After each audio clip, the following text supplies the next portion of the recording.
Did you know there may be products in our homes that could be really harmful to our kids and we don't even know about it? Well, here to tell us what is dangerous and what's not as bad as we thought is pediatrician and author of If Your Kid Eats This Book, Everything Will Still Be Okay, Dr. Laura Zibners. Great to have you back. Thanks so much for coming in. Thank you for having me. My pleasure. So we all know that there's stuff in the garage and under the counters and cleaning products that can be really harmful.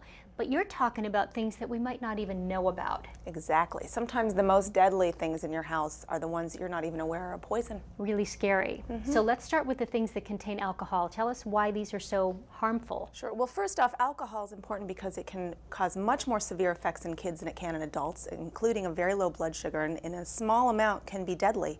Rubbing alcohol, which can be a combination of drinking alcohol or isopropyl, or even vanilla extract, which can be 50% alcohol, which is more than most liqueurs that you have in your home. Who knew? Perfumes can be extremely high in alcohol. All of these are the equivalent of a kid getting into a champagne bottle or a bottle of vodka. That is crazy. Okay, let's move on to something that I thought would be really safe for kids. Baby oil. Right. Everyone's got this in the nursery. Yeah.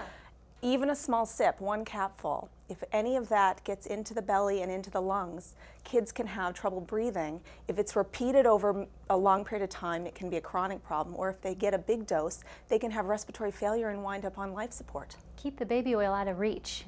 Wow, okay, things with oil of wintergreen was something you mentioned to me earlier that was just shocking. Right. 1 teaspoon of oil of wintergreen can definitely be fatal to one child and probably a whole room full of toddlers. Where do you find that? It can be in an essential oil, which contains the equivalent of about 80 baby aspirins in 1 teaspoon. Okay. Or you can find another product such as this is a muscle rub, which has camphor, which can also cause seizures, and menthol, which can also cause seizures, and oil of wintergreen, which causes severe aspirin poisoning. And they taste really good to kids, unfortunately, because they have that great smell. It can. Okay, so you need to keep those out of the way. Okay, vitamins, children's vitamins, and also medications. Well, the majority of the poisonings that happen to kids are from over-the-counter or prescription medications. So just because it's over-the-counter doesn't mean it's safe. One problem is with vitamins, especially iron-containing preparations. These are kids' vitamins when they taste nice. It takes about 10 of these to cause iron poisoning in a toddler. And they think they're candy. And even the adult preparations of iron can look like candy.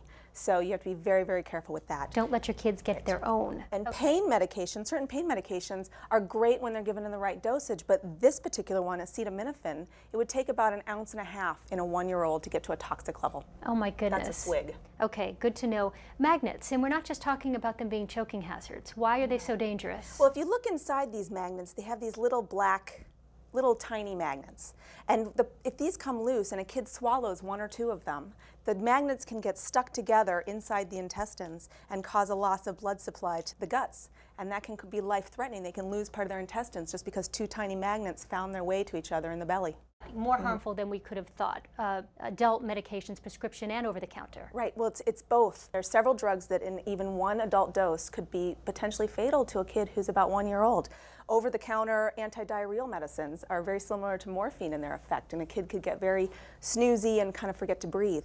Other medications that are particularly dangerous are ones that affect blood pressure or heart problems, such as grandma's calcium channel blockers or blood pressure medicines, because they can have double the effect or triple the effect in kids, and they get very, very lazy, forget to breathe, get too sleepy, can't keep their blood pressure up. All medicine out of reach. Out of up reach on the and top locked shelf, up. locked up. Okay, now this is surprising. Some things that are not a problem that we really would have thought were. Right. Like household bleach. Well, and here we have to underline the word household, because household bleach is different from industrial bleach. Okay. Okay, but household bleach is usually about 0.02% concentrated of the chemical hypochlorite.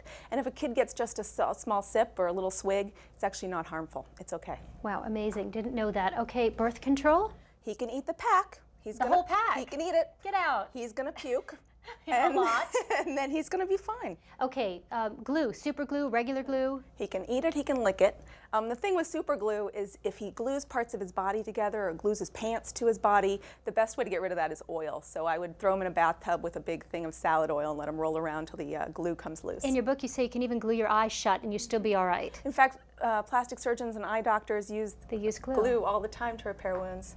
These silica gel packets, they say don't eat, throw away, but they're not that harmful. Well, you know, and I was surprised by this because you would think it's obvious that if it says do not eat and it's in a shoebox, I mean, who goes looking for a snack in a shoebox, right? Your But child. in fact, if a kid gets a hold of this and takes a little nibble on the packet, it's okay. I would say if he broke it open or had any more than a little bit of what's inside there, I would call the Poison Center just to be sure, but it's probably not a problem. Okay, really quickly, the last couple, we have more medication. That's another one of our favorite pain and fever reducers, which is ibuprofen, and that actually can be harmful, but in very, very big doses. So again, I would want you to call the Poison Center, but if a kid had a couple sips of that, they're probably going to have you just stay home. And pens and markers, unless you bought them in a foreign country where you don't know if they're full of lead, if it's just regular old crayons, markers, pens, that kind of thing, they can chew on it. Their tongue will turn green, but it's okay. They'll be okay. Give us that poison control number. 1-800-222-1222. That's nationwide, Poison Center, 24 hours a day. Any questions, please call.